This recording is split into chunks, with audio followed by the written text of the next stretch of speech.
Hello YouTube. Today I want to talk to you about my experience with the Sprime PM1. Sprime were kind enough to send this to me for a review, so thank you Sprime for doing that, I really appreciate it.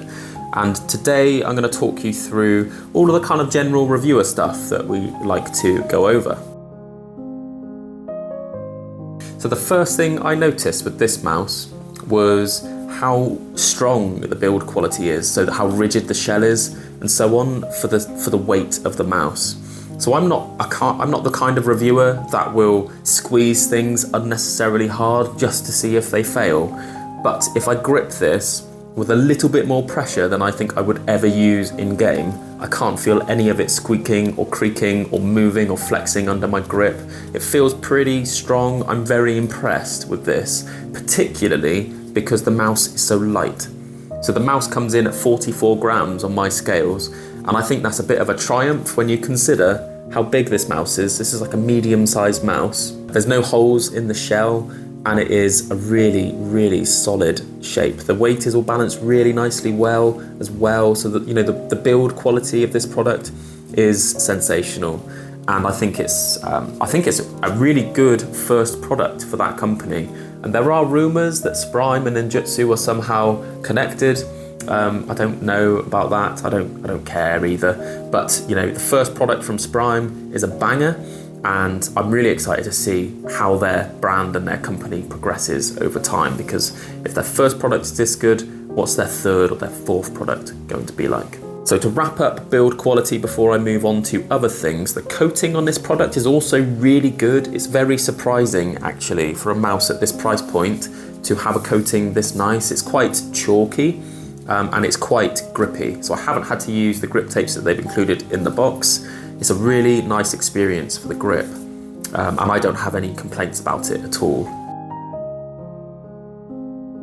So to cover off some of the specs of this mouse, it is 44 grams, as I've already said. It has a 3395 sensor. It's capable of 4K polling rate. It's also capable of 1K polling rate. You just set that in the software. It has really good OMROM optical switch implementation, probably my favorite optical implementation that I've experienced so far. And when you compare this click to this click, I much prefer the Sprime PM1 clicks than I do to the Thorn clicks, and also to the X-Lite V3 optical clicks.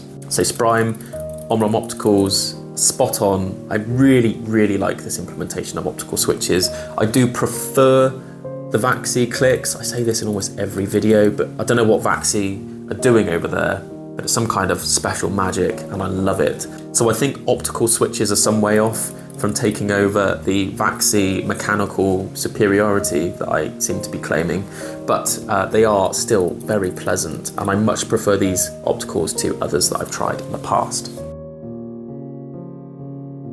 The shape of this mouse is really unique for a Ergo, at least the Ergos that I've tried. So by comparison to the Thorn, the grip width is a lot wider at the front on the Sprime PM1 than it is on the Thorn. And I've just run the calipers to do that test. And the Thorn is about 57 millimeters wide at the front where you'd grip it, which is quite thin to be honest with you. And when you compare that to the Sprime PM1, which is 62 millimeters at the front, it's quite a significant difference there. And you can certainly feel it. And it feels really nice for it to be that wide at the front, at least for me. So another thing I want to mention about this shape, so it's really nice and wide at the front, is although the bottom of this mouse is quite wide, it comes up in the hump at the back in quite a narrow sort of peak almost, at least it feels narrow to me. And this narrow kind of cone approach to the hump is really, really comfortable in its own way because it kind of just fits in the gap in my hand. So if I was to squeeze the fleshy parts of my thumb and my pinky together, this hump just kind of sits in that gap and I can just grab it and it's not going anywhere in that grip. And of course you could do that on other mice and it's kind of silly for me to promote that as one of the pros of this shape. But the hump on this Sprime PM1 feels like it's designed for that kind of in-hand feel where it's just completely locked in and it's not going anywhere unless you decide to switch your grip out to move it. So having just said that, it's a pretty good segue onto how I like to grip this mouse. And I like to grip it the way I've just described. So I typically will just pincer claw it. I'll stick my ring and pinky on this top corner because my fingers are quite long, my hands are quite large, and I'll pull it back into my palm. But one of the things I really like to do, say that's my kind of grip that I will have, one of the things that I really like to do is when I'm gaming, I can pull it further into my palm, and because it's so skinny at the back, and it's not quite as wide as something like the NPO1, as an example, I still have room in my palm to pull it further back into my grip, so you can kind of see how much movement I'm getting there. That's just it pressing into my palm.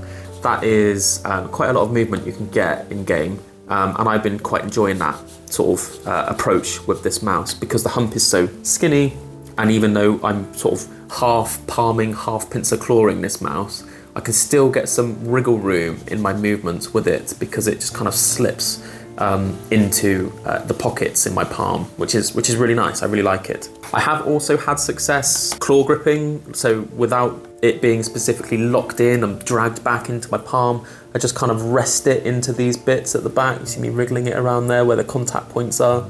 So just making contact here and here. In this kind of claw grip where I have the stability when I want it, I can just extend my fingers at any point, pull it out of my palm. And that's a really nice kind of hybrid approach to using this mouse. It feels really comfortable, and that is all possible because the hump is so thin at the back. Kind of just slips, as I keep saying, slips into the pocket of your palm. Really nice.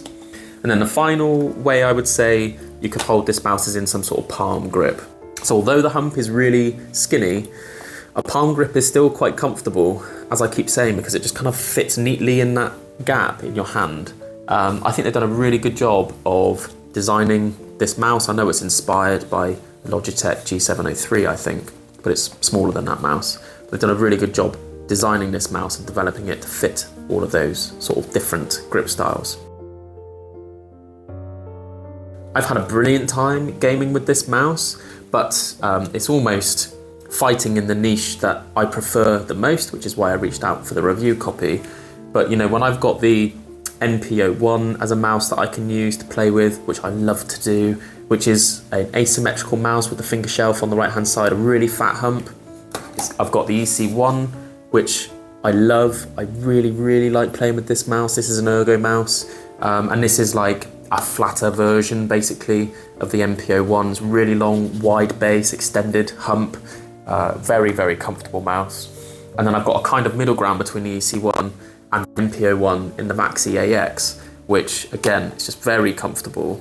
It's quite difficult for the Sprime to work its way into my favourite kind of mice on this list, but one of the biggest reasons why I'm probably not going to main this mouse, probably the best mouse in my collection I'm not going to main, is because of the weight, and I just prefer a heavier mouse. You know, that's a preference thing, and I think Sprime have achieved an amazing feat of engineering getting this mouse down to 44 grams, but for my preferences, I just like having a little bit more weight to heft around. If I'm honest with you, it's probably the same reason why I don't play more with the Lamzu Thorn, because I prefer a heavier mouse. You know, the Lamzu Thorn is about 55 grams maybe, if I remember correct. The Sprime is 44. The EC1 is 80 on my scales. The NPO1 is 73. You know, I just prefer a heavier mouse. It just feels nicer for me in my grip, at least the grips that I choose to use. So that's my take on the Sprime PM1. I've had a really good time playing with this mouse, and I'm going to continue using it, but it won't be in my main 3 rotation for now, at least. All right, thank you very much. That's the Sprime PM1. Let me know what you think. Are you going to give it a go? I think they've done a cracking job with this one, and I'm really excited to see where Sprime go in the future. GG Sprime, GG players. Catch you later. Ciao bella, ciao bella.